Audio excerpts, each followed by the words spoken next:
Assalamualaikum warahmatullahi wabarakatuh. Sebelumnya perkenalkan, nama saya Nurul Husna dengan NIM 246.018. Saya dari jurusan Pendidikan Sejarah. Baiklah, pada kesempatan kali ini saya akan menampilkan sebuah video guna untuk melengkapi laporan kuliah kerja lapangan pada mata kuliah Sejarah Sosial dengan tema Sejarah Orang Rantai dan Sejarah Kota Tambang Sawalunto dengan dosen pengampu yaitu Bapak Dr. Andes Edmi Hardi M.Hum dengan Ibu Najmi SS M.Hum.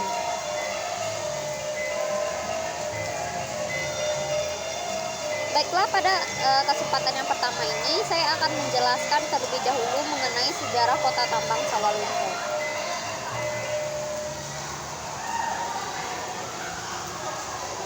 Pada awalnya, Kota Tambang Sawalunto adalah sebuah kota yang sangat terbelakang dan tidak mendapat perhatian atau tidak dilirik oleh para penjajah Belanda. Bahkan Belanda hanya melewati kota tersebut dan menjadikan Sijunjung sebagai pusat pemerintahan di Kota Tujuh. Hingga pada akhir abad ke-19, ahli geologi Belanda menemukan cadangan batu bara yang melimpah di Sawalunto. Dan dari sanalah mulailah Belanda melirik Sawalunto dan kemudian mendirikan fasilitas perusahaan tambang batubara Ombulu.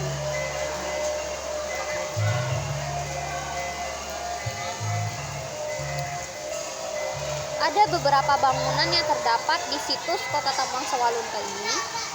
Ya, diantaranya itu yang pertama terdapat lubang tambang itu sendiri, yaitu yang bernama lubang tambang Basuro.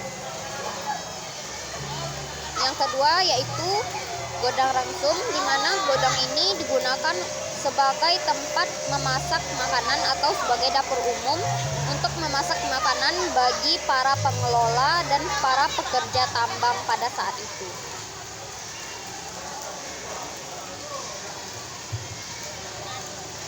Kemudian saya akan menjelaskan mengenai orang rantai.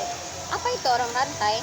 Orang rantai adalah sebuah sebutan untuk para pekerja tambang di Sawalunto yang berasal dari para tahanan kriminal dan politik dari berbagai wilayah di Nusantara.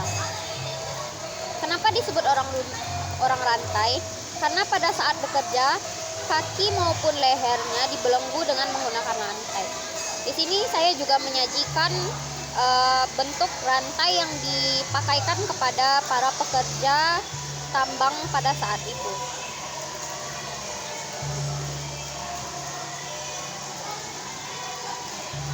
Baiklah, selanjutnya saya akan menjelaskan di mana bahwasannya para pekerja di lubang tambang Basuro ini juga memiliki beberapa golongan, di mana golongan yang tertinggi yaitu yang pertama berasal dari Belanda sendiri.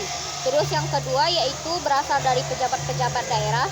Biasanya golongan pertama dan golongan kedua ini ditugaskan sebagai pengatur atau pengelola tambang itu sendiri. Selanjutnya yaitu pekerja kontrak yang didatangkan dari luar negeri seperti dari Cina dan lain-lain.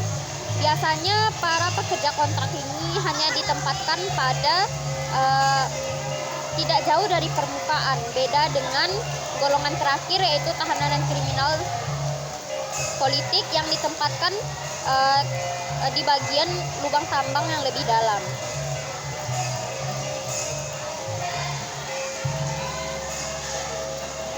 Selanjutnya, di manakah orang rantai ditempatkan?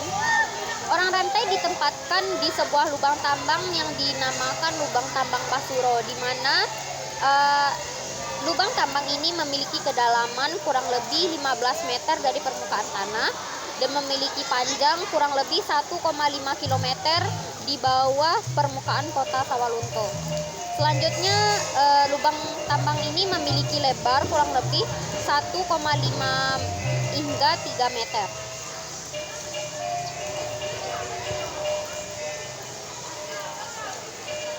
Selanjutnya saya akan menyajikan beberapa alat-alat yang digunakan pada para pekerja tambang pada saat itu. Yang dimana kita dapat melihat di sini ada salah satunya yaitu helm pengaman dan alat-alat yang digunakan untuk mengais-ngais batu bara dan alat yang digunakan untuk mengangkut batu bara ke permukaan. Dan di sini saya juga menyajikan terdapat perbedaan pakaian-pakaian yang dipakai oleh para pekerja tambang pada saat itu.